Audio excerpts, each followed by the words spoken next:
Bienvenue dans cette nouvelle édition du QG Week-end. Voici les titres de l'actualité. Mobilisation et engagement pour la démocratie en 2020, c'est le thème du 4e congrès du Front populaire ivoirien. Il se tient ces 27 et 28 juillet 2018 à Abidjan, 17 ans après son 3e congrès de 2001.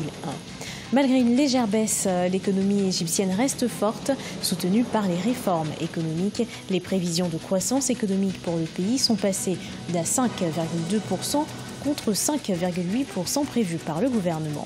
Et puis au Burkina Faso, le Conseil africain et malgache pour l'enseignement supérieur fête ses 50 ans, un demi-siècle au service de la formation et un bilan satisfaisant pour les responsables de l'institution.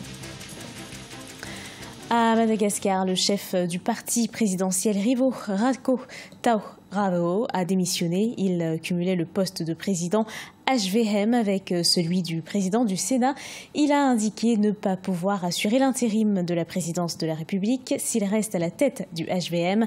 Il respecte ainsi la constitution malgache qui demande au chef de l'État de démissionner 2 mois avant le premier tour s'il se présente à l'élection présidentielle. La vacance du poste est assurée par le président du Sénat.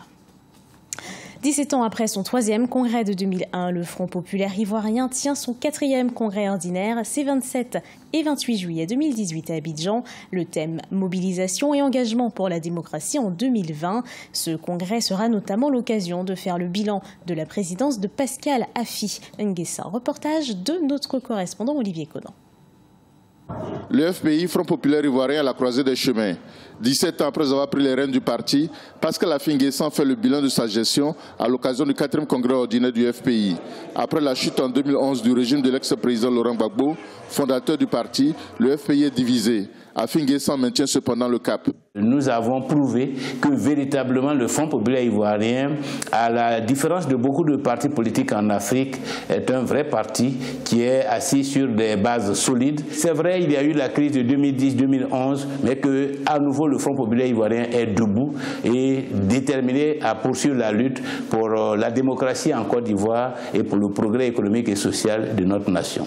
L'objectif à court terme du FPI, c'est la préparation des élections municipales et régionales du 13 octobre 2018. Là où nous pouvons aller seuls, parce que nous sommes sûrs de pouvoir gagner seuls, nous irons avec une liste. Et là où il s'avère nécessaire de faire des alliances avec des personnalités politiques indépendantes qui partagent les mêmes valeurs que nous, nous le ferons. Avec un parti politique comme le PDCI, avec qui nous sommes en train de mener des démarches en vue de la formulation d'une coalition, nous irons. Pour les observateurs, le Front populaire ivoirien représente une force politique indéniable. Cependant, au-delà de ce 4e congrès ordinaire, le FPI doit absolument refaire son unité afin d'obtenir de bons résultats électoraux pour se repositionner sur l'échiquier politique ivoirien.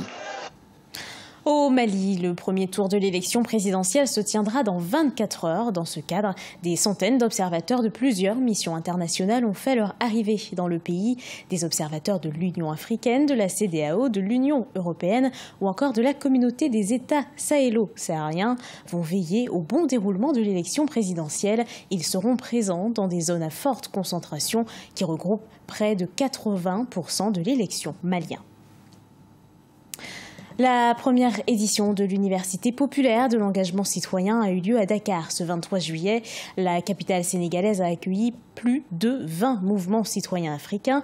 Cette université populaire a pour but de créer un espace de débat et de réflexion sur les citoyens de l'Afrique et du monde. Les précisions d'El Hadji Ndiaye. Plus de 20 mouvements citoyens africains se sont retrouvés à Dakar, la capitale sénégalaise, réunis dans le cadre de la première édition de l'Université populaire de l'engagement citoyen. Cette rencontre a pour objectif de renforcer le réseau panafricain pour susciter un éveil citoyen. Selon les participants venus d'une vingtaine de pays du continent, la force de l'Afrique doit être d'abord sa jeunesse. Nous, on ne veut plus être des fardeaux, mais on veut être le moteur de la transformation de l'Afrique. Donc, mais pour être un moteur de transformation, il faut reconnaître qu'on a des droits. il faut exister dans son pays, il faut une certaine qualité de citoyenneté, il faut être le pouvoir dans son pays. Mais si la jeunesse n'a pas le pouvoir, eh bien c'est un machin, c'est un objet à emporter et ça devient une difficulté, ça devient un problème. Alors que la jeunesse doit être plutôt une opportunité pour l'Afrique. Plus de 400 représentants de mouvements africains prennent part à cette université populaire dont le thème est citoyenneté et droit de décider.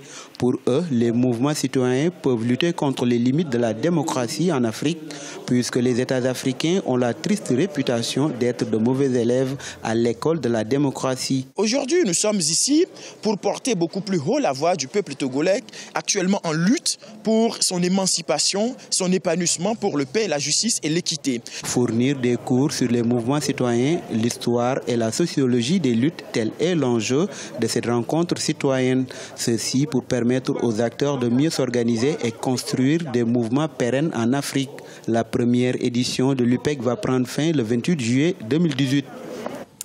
Légère baisse de l'économie égyptienne sur la période 2018-2019. Les prévisions de croissance économique pour l'Égypte sont passées à 5,2% contre 5,8% prévus initialement par le gouvernement. Ce pays d'Afrique du Nord a entamé une série de réformes économiques pour réduire le chômage et la faiblesse de la couverture sanitaire.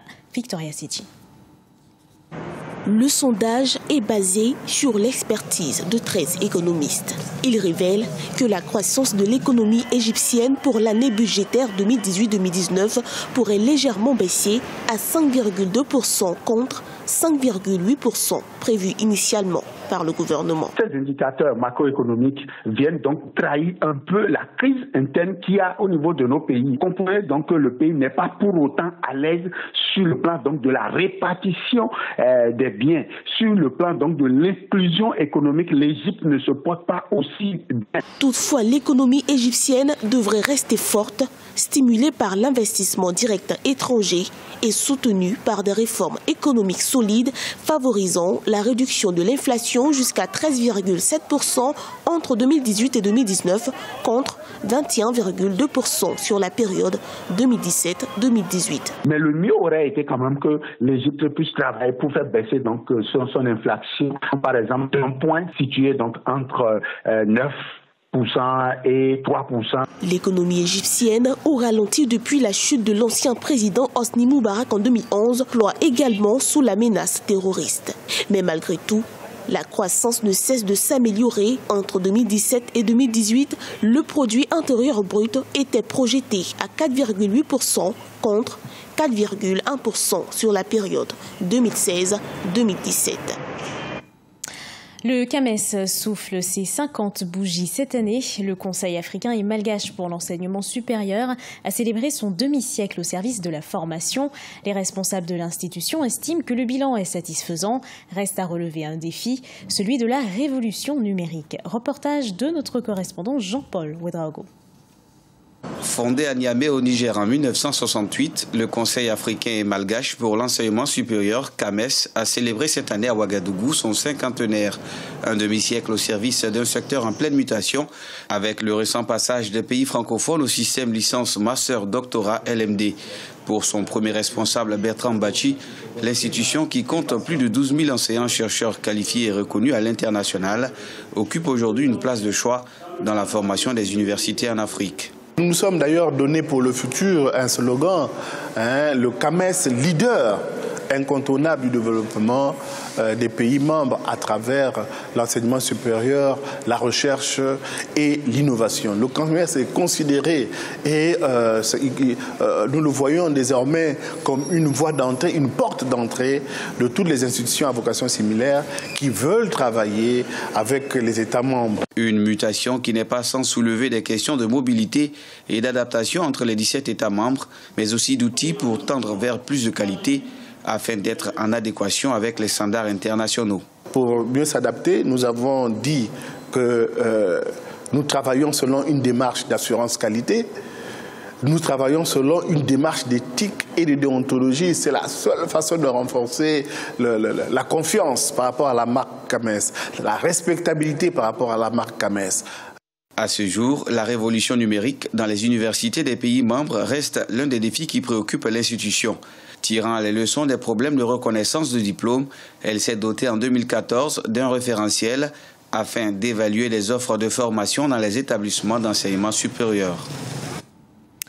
Ce journal a été préparé par l'ensemble de la rédaction. Merci de l'avoir suivi. Retrouvez dans un instant une nouvelle édition de l'actualité sur Africa 24.